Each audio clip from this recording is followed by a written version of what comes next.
Чувашский театр оперы и балета готовит премьеру оперы «Руслан и Людмила» в популярном сейчас концертном исполнении, то есть без костюмов и декораций.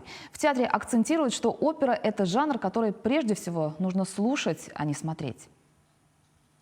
Русскую оперную музыку в последние годы в Чувашии практически нельзя было услышать. Но в этом юбилейном для театра оперы и балета 60-м творческом сезоне зрителям показали «Царскую невесту» Бориса Годунова, а теперь артисты готовят «Руслана и Людмилу» – произведение родоначальника классической русской оперной музыки Михаила Глинки.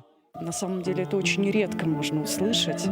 И в нашей республике это будет впервые. Это очень красивая музыка. Вот моя партия, она с восточным таким колоритом. У меня будет большая развернутая ария страстного, влюбленного такого Ратмира, владельца гарема, который, несмотря на все, на свою любовь, он пошел искать Людмилу, спасать ее.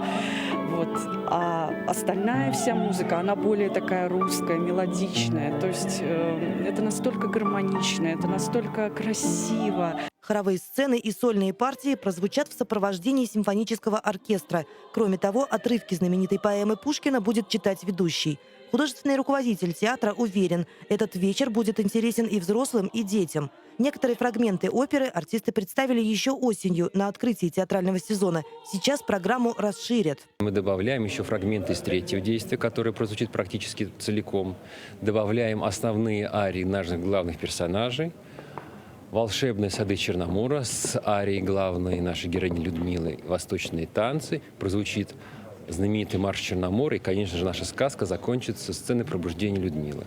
Насладиться волшебной музыкой в театре предлагают 30 января. Ирина Ромадова, Семен Антонов. Вести Чебоксары.